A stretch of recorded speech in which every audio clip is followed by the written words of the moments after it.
What if the oldest serpent myths were not warnings about monsters, but maps to another world? Beneath rivers, beneath temples, beneath the soil itself, ancient stories spoke of a hidden kingdom. It was called Naga-Loka, the realm of the serpent beings. Not entirely human, not entirely animal, something in between. In Hindu and Buddhist mythology, the Nagas were not simple creatures of fear. They were powerful, intelligent, beautiful, dangerous, and sometimes divine. Some appeared as giant cobras, others took human form with a serpent body below the waist. And the most mysterious stories say they lived in palaces underground. Palaces decorated with gems, guarded beneath lakes, rivers, and the unseen roots of the world.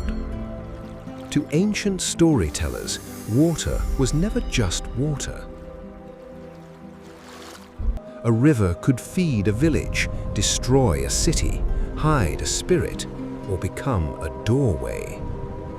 This is why the Nagas were so often connected to rain, wells, lakes, and underground springs.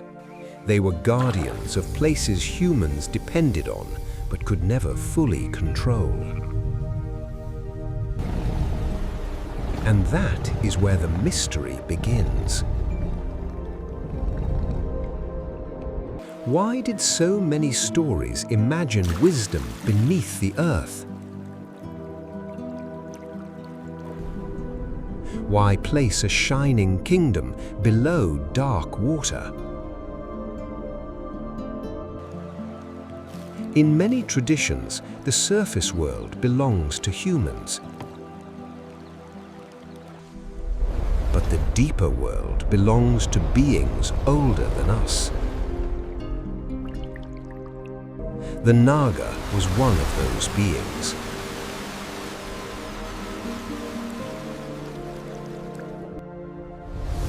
A symbol of power that could protect or punish.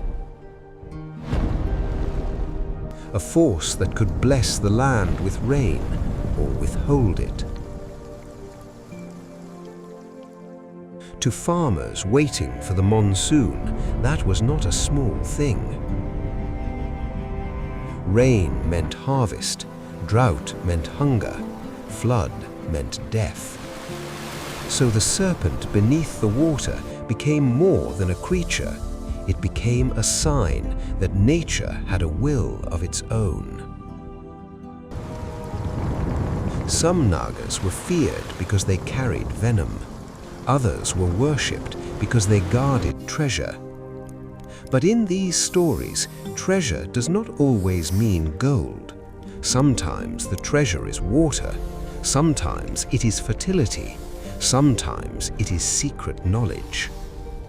Naga-Loka was imagined as a place richer than any palace above ground, a hidden civilization glowing beneath the earth.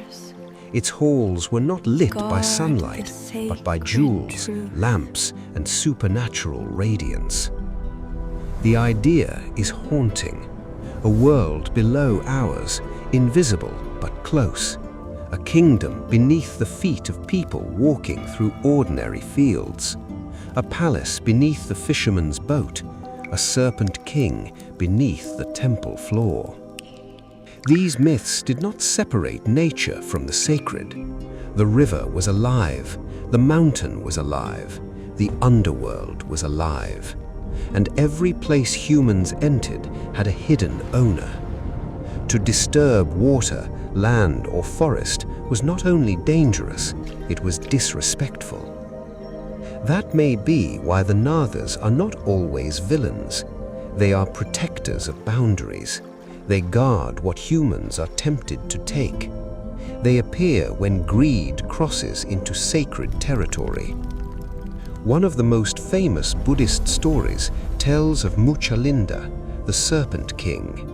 As the Buddha meditated, a storm rose around him.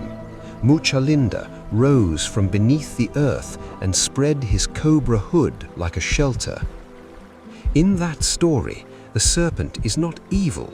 The serpent becomes protection, a creature of the depths guarding awakening itself. In Hindu tradition, another great serpent appears beside Vishnu. Shesha, also called Ananta, is the endless serpent.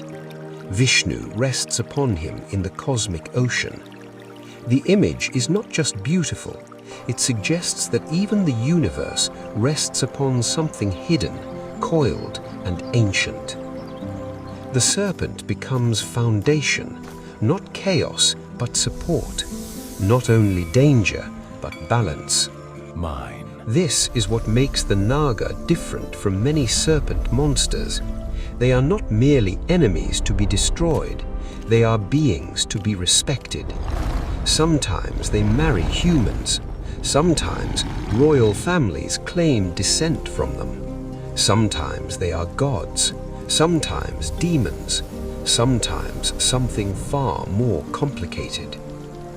That complexity is the reason the myth survived, because real nature is also complicated. Water gives life and takes life. Snakes kill, but also protect fields from pests. The underground hides danger, but also stores minerals, roots, and springs. The Naga gathers all of these meanings into one image: a human face, a serpent body, a crown, a hood, a hidden kingdom.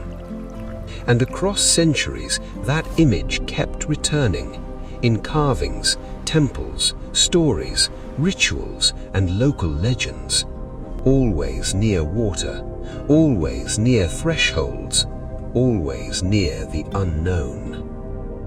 Maybe Naga-Loka was never meant to be found with a shovel. Maybe it was a way of saying that the world has layers. The visible layer, where humans build and argue and forget, and the invisible layer, where older powers still move quietly. The most powerful myths are not always asking us to believe literally.